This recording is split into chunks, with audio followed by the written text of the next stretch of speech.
Good afternoon, everyone. Welcome back to the channel. This is your transfer roundup. The sun has gone down, but my internet hasn't, so let's get into the topics on the table. Matheus Cunha, 95% complete, and we shall discuss his performance against Manchester City last night. Antony is desperate to leave Manchester United. Real Betis are desperate to sign him. Will that deal happen? Harry Maguire wants to retire his career at Manchester United. And also Casemiro's plans for the future with his performances recently. Do you want to keep him? Or would you still sell him if an offer came in the summer? And also, does the appearances that he's having at the moment kind of gauge more interest in Europe or Saudi Arabia or MLS or wherever it is anyway, which can be good? I think that would be interesting to ask, because I think if you would have asked Amorim a couple of months ago, he would have said, yep, let him go. Now he might not be so sure, but I don't know. Maybe that's recency bias. I'm not entirely sure. But we're going to start off with this Matheus Cunha deal. Big up everyone who's just joining live or anyone who's watching this later on. We had news surfacing last night that an agreement in principle with Matheus Cunha on a contract structured through to 2030 is nearly done. Minor details remain. Agreement on personal terms very, very close. Talks between United and Matheus Cunha's entourage have progressed in their last meeting. So it's one of those kind of stories where it's so close you can touch it. It's a sniff away. It's a feather away. It's, you know, it's so close. It seems like it's going to happen. We had all of his entourage, like I said, fly in. Conversations ongoing. He's happy with the contract, it seems. He really wants to join United, despite whether it's Champions League football or not. And United really want him as a player to feature in the attacking line. And you can see last night, for anyone who, I don't know, I'm assuming people watched the game, but Wolves against City last night, it was a couple of moments where he was picking it up just near the halfway line. He was skinning 2, 3, 4, 5 man. Getting into like little physical altercations in terms of tries getting pushed off the ball, stands his ground, holds his strength, and then plays a really good through ball to, I can't remember the Wolves player it was on that right hand side. It might have been a Bellegarde or someone like that, but he fluffed the chances. But it was a really good, if it was like an expected assist, it would have been right up there, because they should have finished the chance. They absolutely fluffed the lines. But from that one, I wish I could show it on the screen just to go through it, but because of copyright issues, you can't obviously do that. But maybe next time we'll do like a screenshot kind of run through of what happened, but just where he picks up the distance, that he carries it, the ball that he plays. Like there's numerous things where you just like, that is exactly what we need in one of our 10 positions, because our players, the only one who are capable really are Ahmad, picking it up in that space with that kind of low center of gravity, the balance that he has on the ball as well, the control with both feet. Ahmad is the only player who does that. And I think you saw after the last European game, Amorim speaking about him, saying he's so important 1v1. Like, you always need a player who's going to unlock a team. A team who are really disciplined, they position themselves well, they work well as a collective, they press really well. When you have one player who's a little bit of a magician who can open that up, suddenly everything else becomes free. So, Matheus Cunha, I mean, it goes without saying. And we have got a video dropping. As soon as that signing is made, I promise you there's a really good video dropping on him. But we're just waiting for that confirmation. But yeah, he just kind of solidified even more in my head last night watching him. Not like I haven't watched him before, because I've watched him many times. But yeah, he definitely deserved an assist last night for the pass that he played and that little passage of play as well. But even his stats this season are just incredible. 15 goals and 6 assists in 30 games. Is, you know, contributing to probably around 30-40% of Wolves' goals this season, and they've been absolutely flying recently. They're in really, really good form. So, yeah, let us know your thoughts on Matheus Cunha. It seems like it's going to get done really, really soon. Just waiting for that Romano scoop or Ornstein scoop, whatever you want to call it. Yeah, really, really looking forward to him being a part of the team. But I just hope they bring in other attacking players into that fold as well. I think your forward line drastically improves. If you have Bruno Fernandes, Matheus Cunha, and let's just say Liam Delap, for example, you have Amad Diallo as your wing back. You have Dorgu as your other wing back. Then you have the midfield is an interesting one, because I feel like they're going to sign one, but that's not going to be a deal that gets done a little bit later in the months. I think Romano mentioned that himself. He said that, you know, these ones like Cunha and a striker are going to be done regardless anyway, right? The things like midfielders and maybe a centre-back, we'll look at Jonathan Tah, for example, or wing-back, they will be done in the summer whilst we're going through the window and whilst we're selling players. I think that their deals are more likely to be done around that kind of period, right? In the midfield, I think they want to go for Edison, but there's competition and his prices, so it's probably going to push up to 50, 60 million pound. I don't know if they can afford that, but if they can bring him in, and you can do an Edison, an Ugarte, or Edison and Casemiro, and then obviously backline is probably going to be what? Yoro, De Ligt, Maguire? Yoro, De Ligt, Lissandro when he comes back? I don't know. We've got plenty of centre-back options, so we're not really desperate there. But the team just seems a lot better, innit? Centre-backs, I don't think we're struggling. I think we've got good quality and potential. Aiden Heaven, I've not even spoken about, but he's another one who can kind of play under the senior centre-back, so that's absolutely fine for me. It's the other areas of the pitch that we need to invest in, so excited, man. It does sound like the deal's done, but they're waiting with announcing maybe until the start of the transfer window. Either that or they're waiting for, if we get battered by Brentford, they're going to drop it after that, because you used to do that all the time under Ole Gunnar Solskjaer. They would either announce a new contract or announce a new signing or put something out there with Neil Ashton. I think he was linked with... He was the guy who did the Sunday supplement, but he did the PR for Man United. And you would always see, if we got battered off Watford or Bournemouth or something like that, you would always see a story about United being linked to a striker, and then that would take everyone away. And no one would be talking about the shit performance you've just seen for 90 minutes. Like, that was something they used to do. So, I don't know whether they're going to announce it after the Brentford game, or I'm not sure. But it seems very, very imminent. I would go as far as to say at least within the next 2 weeks that Cunha deal will be announced. So, yeah, I hope it does, because if it doesn't, we've just done a full video on it, kind of diving into what kind of player he is, how much the deal's going to cost in full, all the kind of small details. So if he doesn't sign now, we'll have egg on our faces. But yeah, it seems promising anyway. We're going to stick with Brazilians. I mentioned at the start of the show, we're going to discuss Antony next up. So Fabrizio Romano, again on this, reporting that the desire at Real Betis is to do everything possible to keep Antony at the club. Betis is said to be more than happy with him. Again, another one who, maybe I don't know if you just want to compare his stats. I mean, I want to double-check it myself because I haven't seen him. It only says 3 goals and 2 assists, but I don't know if that's just in the league. Yeah, 3 goals, 2 assists, but he's got 3 goals and 2 assists in the Conference League as well. So 6 goals and 4 assists for Real Betis.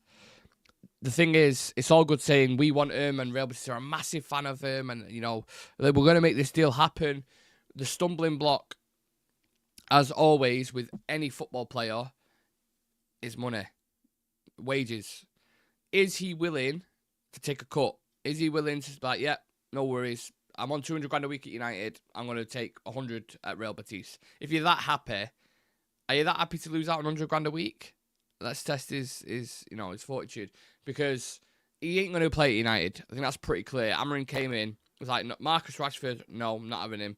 Antony, no, not having him. Malacia, no, not having him either. So they're 3 players. I mean, I completely forgot about Malacia. God knows what's going to happen with him if he comes back. He's just going to be a bit part player, because I'm pretty sure PSV don't want to activate the clause of 10, 30 million pound, whatever it is. So I don't know what's going to happen with him, but with Antony, it's the wages is going to be the stumbling block. The price, I don't think they'll be too fussed. I mean, we put a couple of polls up on our Twitter today and our Instagram. If you want to drop us a follow, just bottom right corner there. But we a couple of polls up to say, how much do you think he's worth right now? How much should Manchester United ask for Antony? Because I think with his performances, if you would have just sold him when you first sent him to Real Betis based on his performances at United, you're probably asking for about 20 million quid, right? But having done what he's done for Real Betis and becoming an important player for them and scoring left foot, right foot, you know, flowing of confidence, getting assists, it's been important for him in the Conference League. Surely you can demand slightly higher, right? You can start pushing up towards 30s, 35s maybe. Because not only will Real Betis be interested, you also get interest generated around Europe for him. Because, like, oh, we're starting to see the player that we saw at Ajax, but maybe it's just the Premier League that he doesn't fit in. And that one that was Ajax and that one that you've seen at Real Betis now can be an asset for a lot of teams. Mid-table teams, let's say, 8th. I know we're not mid-table, but I'm just saying it doesn't suit the Premier League, and it just seems like he struggles a little bit maybe with the physicality. So I think the interest will be generated in general. I think there'll be a few clubs maybe sharking around it a little bit, nudging, asking the question, saying we'll take him on a season-long loan, maybe with an obligation, and that will force Real Betis' hand, hopefully. But yeah, I can't really see a world where Antony comes back into the team. Genuinely, I can't see it. So hopefully we get a sell for him, but then likewise with Jadon Sancho and Marcus Rashford, if you manage to sell them 3 players, you're probably talking around £100 million that you've got there on top of your budget already. So we're going to sign Cunha and Delap, let's say, for example, which is going to cost around 100 million in itself. We're signing them before any sales or anything like that. So then you got an extra 100 mil to go, okay, right, what do we need? Let's go get a midfielder. Let's go get a wing back. And then see what extra pennies we got left. Go get some more Aiden Heavens if there's any of them left potentially in the market, or Cheetos for £1 million. I'll happily take that. No problem at all. But yeah, let us know your thoughts. How much is he worth, do you think? How much is he worth, Antony? My Dad United. Hi again, Nick. Listening while working, but I'm going to rewind to catch it from the start. All the best, buddy. Yeah, man. Appreciate the assistance. Antony's been all right. He has not been amazing, but good. I also read he's desperate to get away from United. Atletico Madrid also want him. Do you know what? I can really see him at Atletico Madrid. And I'm playing quite well, to be fair, because he does have that relentless work rate, and that is something that Diego Simeone absolutely demands. He has got that flair about him a little bit, and that bite. Yeah, I think Simeone would take him, actually. I think that's a really good shout. United said 40-50 mins they want for Antony. 40-50 mins. 40-50 million. Fucking hell. Need to wake up. It's been a busy morning. Sorry, people. United said 40-50 million pound they want for Antony. They ain't getting 50 million pound for Antony. It's not a sniff. I would happily go. I would put a bet on that United will definitely not get 50 million pound, because the way it works nowadays, especially with the PSR regulations and stuff, wages come into it, like I touched on before. And if Antony's on £200,000 a week at Manchester United, that's 800 grand a month, which is probably around 9.4 mil a year, I want to say. Maybe 9.2, somewhere around that kind of figure. That's a year. And then you sign him on a 5-year contract. You're pushing 9, 18, 36 million. Just to have him on a contract, and then you're going to pay 50 million on top of that as well. Not happening. Not happening, I don't think. I mean, obviously, but it goes without saying I'd take it. If a £50 million bid comes in, absolutely, but I don't think United are going to get anywhere near that. I also want to discuss Harry Maguire as well. I'm going to move it on quickly because there's quite a few things to discuss. So, Sam Wallace from The Telegraph reporting that Harry Maguire wants a new contract to Manchester United beyond the end of next season, and ideally would like to finish his career at Old Trafford. Harry Maguire, if we could just park on this for a minute, is and I've said this a couple of times before, he is the perfect example for any professional footballer who's going through it a little bit. Any professional footballer who's struggling, who's maybe getting abuse off fans and the performances have dipped, you only have to look towards Maguire's career and you just see persistence prevails. Cream always rises to the top. When he first came in, he was important. You know, I remember he didn't score against Chelsea in one of the goals. First 6 months, really, really good for all the good of Solskjaer. And then there was a bit of a collapse. It was he was making mistakes every game. He was slipping. He looked really, really just destroyed of confidence. And just because he was a captain as well, maybe that was a bit of an extra weight on him. And he then became the target for everything that was happening at Manchester United. You had clips coming out, like Rashford went during, lockdown, and there was no fans, so you could hear players even on the pitch undermining him and telling him to fuck off and all these kind of things. You know, he just really, really went through it. You had that whole situation in Greece with his sister, I think it was. There was like charges. I don't even know if that's been resolved yet, actually. That's maybe something that you need to speak about. But yeah, he really been through the ringer. There was a point on social media where the statistics show him and Ronaldo, weirdly enough, was the most abused players on social media. I think Rashford was up there as well. Like, he just became a target, an easy meme.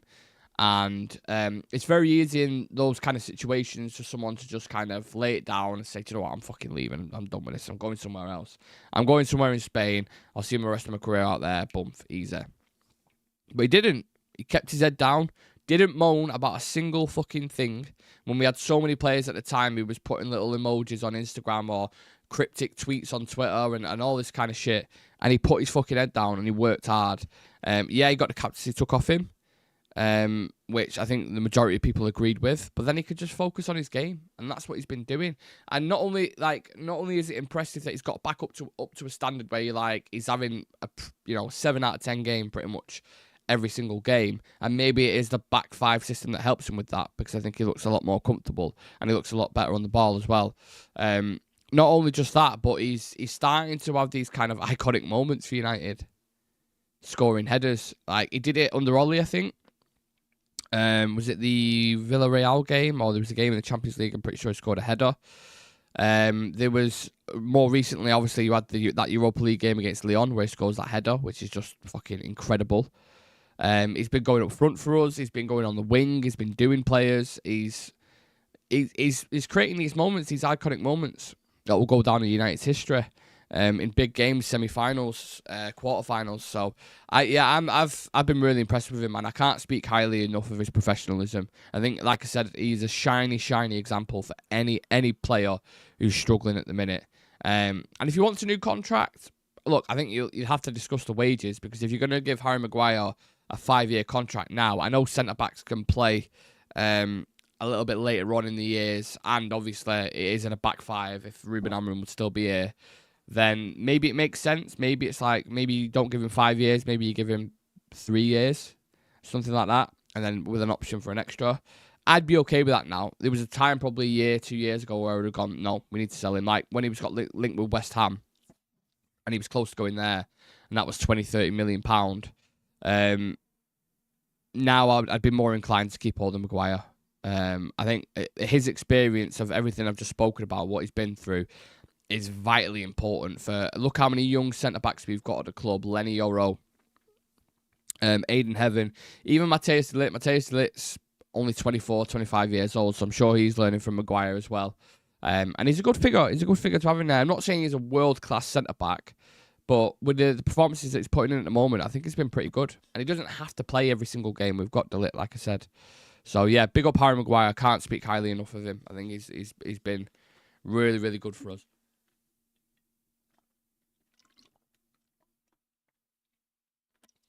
Like I was like deep throating a fucking water bottle then. Oh, driest throat ever, man, honestly. It's anyone with hay fever, when they've got it bad, people think of hay fever, right? And they think, oh, it's just, you're blowing your nose, you've got, some... It's not. I wake up in the morning because where I sleep, the back garden is about 1 million plants, right? I know people aren't tuning in to hear about hay fever stories, but when I wake up, my throat and my nose and everything, all the pollen, that is just like... And then people say, well, shut your window. And you're like, well, recently it's been 25 degrees. What do you want a man to do? Do you know what I mean? Do you want me to sweat to death in bed? Or do you want me to wake up with a balloon nose? It's, tough life choices. Anyway, speaking of tough life choices, I want to talk about Casemiro. Sources say Ruben Amorim has told Casemiro in a face-to-face meeting how grateful he is for the professionalism and how he's setting an example at Carrington. The relationship between the pair is very good now. And what I want to do, and I'm sure... most of you would have seen it on social media, or at least you've been living in a cave if you haven't seen it. There was a picture that resurfaced recently. I really want to find this. I should have had this loaded before I started the stream, because I looked at it and I was like, oh my God. It was basically him 2 years ago, I think, or a year ago, and then him now, in terms of how much he's shredded up. I can't find it. Oh yeah, right, there's one picture, so I'll save that. And we really want to find the one. He's in that training kit, that Tezos training kit, the white one. There it is. Boom. Perfect. Right, let me get this on the screen. It's absolutely crazy, this. So, this is 2 years ago, I think, under Erik ten Hag, judging by the thing is. So, let's feast your eyes on that, right? Doesn't even look like him, does it? Doesn't even look like him. That was him 2 years ago. Shit, let me just click that. Oh. And this is him now. I mean, the guy's straight. He looks like something out of a fucking Marvel film. How crazy is that from that? I mean, let's try get him side to side, right? Side to side. Oops, up, side your head. Why is it not? Oh, there we go. Right, let me get this. Right, that's not the right. God's sake, man. This is the issues we're doing live OBS editing, man. There we go. Right. Get rid of that.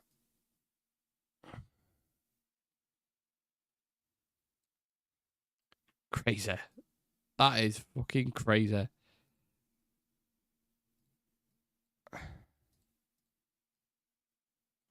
Can we,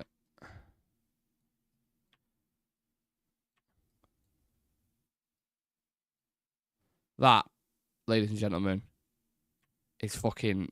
That is hard work. That's what that is. Look, they don't even look the same. They do not look like the same people. Nuts. That looks like his older brother who's got a discount card at Krispy Kreme. That's what that looks like. The haircut, everything. If you told me, right, he's 30 in this picture on this side here, and he's 33 in this picture here. Incredible professionalism. Incredible. That deserves... you don't get an award like a player of the year or anything like that. I mean, weight loss of the year goes down to Casemiro. What an inspiration. I'm going to take some inspiration from that. If I can do that in a couple of years' time, yeah, absolutely. Charlie's saying people have gone in on Ruben Amorim saying he's not improved anything. He has improved. Maguire, Casemiro, Bruno, De Ligt, Højlund is starting to improve. Only one struggling would be Garnacho. The reason why... You make a good point. The reason why Garnacho, I think, it might be hard. It might be... What's the word I'm looking for? Not uncoachable, but difficult to coach at times is because he seems to have this instinct in him where he just wants to shoot or go for goal. Or he's just like this mindset that's just relentless, that's constant there, and it seems like he can't really tweak that. But a couple of the players that you mentioned there, Casemiro for sure. He spoke about Casemiro after the last year, the game against Bilbao, and he was saying like we've worked with him on bits like when to jump, when to press, be a bit more reserved with him, position him right with Ugarte alongside him, and play to his strengths in terms of his experience and know-how, and keep him close to the back. That seems like what they've done with Cass, and that's why he looks a lot better. Obviously, under Erik ten Hag, it's a fucking world of difference in it. Because, one, you haven't got more of a security blanket behind you in the three centre-backs. Two, the whole attack in Erik ten Hag's system was just right up the pitch. There was this giant gap. And you're asking him to cover all these spaces. And Chivy said this at the time, in fairness to him. You're asking him to cover all these spaces on his own, really. It's just this giant island that he had to cover. So he's breaking his neck trying to get into spots. And that's probably why the relationship broke down with Erik ten Hag, I'd imagine. Because he's probably been saying to him, look, this system that you're playing, it doesn't play to I'm struggling. You're leaving me out there on my own, trying to put fires out, trying to tackle Maddison, Sarr, Basuma, all these players. Do you know what I mean? Like, it's impossible. So now he's a bit more reserved. He's got players a lot closer to him. That is the biggest, the network of players around you, whether it's passing networks or just compactness. Jose Mourinho said this best, and I've mentioned this before, right? It doesn't matter what kind of style you want to play, right? Doesn't matter if you want to be a really offensive team, if you want to play with a back five, if you want to tiki-taka, if you want to be a transitional team. Does not matter. You always have to be compact. You always have to, at least when you're defending, like Newcastle go back into a 4-5-1, right? They make it really difficult and tough to beat. Then they break out, for example. You have other teams, Arsenal drop in. They have like maybe a bit more of a 4-4-2, but then the two strikers, or like a Ødegaard and Havertz, will really drop deep as well. They'll have that compactness, so difficult to break through, and we have that more now. That's one of the biggest differences from Erik ten Hag to Ruben Amorim. So that has improved. De Ligt, for sure, looks like he's getting better. I'd agree with that. Maguire, I've already spoken about. Bruno Fernandes is one, positionally, and patience, that's been drilled into him a little bit more, and he looks a better player for it. So yeah, I think if he was to put, 5, 6, 7 players, I think he's improved them, definitely. Ahmad, would you throw up there as well? Maybe. I mean, I've always been a believer that Ahmad's been an incredible player anyway, but I think certainly, playing him as a wing-back's been interesting. I think he has improved players. Young players that have come through as well. Lenny Yoro looks better and better every single game. Every single game. So, yeah. Pat May saying, well said on Maguire. I totally agree with you. What he went through is brilliant. How he's come back, fighting good on him. Yeah. What a story, right? Imagine if he's done, like, a documentary of that. Imagine if he's filmed it from when he first joined Manchester United till now. I mean, Netflix would buy that for millions of pounds. Coming from Leicester, huge price tag, £80 million, 200 grand a week. One of Ole Gunnar Solskjaer's biggest signings, one of United's biggest signings ever. Huge weight of pressure on him. Made captain within the first, 6 months, I think it was, or something. As a disastrous mid-period, comes back, starts playing well, starts picking up a couple of moments, starts playing for England. It is a really, really good story. And I'm sure there'll be something maybe about it when he retires. But there's something there. I've been super impressed with him. But yeah, look, here's the weekend. There's a load of Premier League games ongoing. I think Aston Villa are currently playing Fulham at the minute, which kind of plays into the Brentford game as well, because Brentford are pushing for Conference League spot, which is 7th. And they are currently 6 points off 7th, where Villa and Fulham are. But one of them are going to drop points today, and then Brighton play Newcastle tomorrow as well. Or that might be today, I'm not sure. So they drop points. So there's an incentive for Brentford to go forward, persevere, and push. And that'd be an amazing achievement for them. So they will be hungry, and they will be up for it tomorrow, and we will be almost the opposite. I said in the preview yesterday, we are going into this game. They're going into this game with intentions to get into Europe. We're going into this game with intentions of a good night rest and a fucking ice bath. So I'm not expecting a fiery game tomorrow, but nonetheless, we are going to be live pre-match and post-match. So it'd be lovely to see any of you ladies and gentlemen come and join us. Give us your thoughts in general, because I think there's going to be a lot of rotation. So it could be a good watch in terms of, Chido and Sekou Kone, Fredrickson again, Amas, all these players I think are going to get minutes tomorrow. So I'm really looking forward to that side of it and that element. And then, of course, you've got the huge game on Thursday, which we'll cover as well. So, yeah, for all your news stories and fixes and everything up to date on Manchester United, whatever it is, whether it's contract situations, Sir Jim selling Nice, transfer news, match day news, team news, anything like that, socials there, Instagram, Twitter, TikTok. And I'll tell you one thing right now, the Instagram is going to be better than any page you've seen, 100%. Any United page that you've seen, any oversaturated content, it's miles away from that. It's stepping up levels. So, yeah, drop us a follow on Insta. Enjoy the rest of your weekend, whatever you've got planned. I don't think the weather's going to be nice, so I don't know what you do in your spare time. Chuck a tennis ball against a wall or something. Fuck knows. Appreciate you all. Leave a like on the video for us. Subscribe to the channel. We are on 14,248 subs at the minute, getting closer to 15k, and that's because of you amazing people. So, yeah.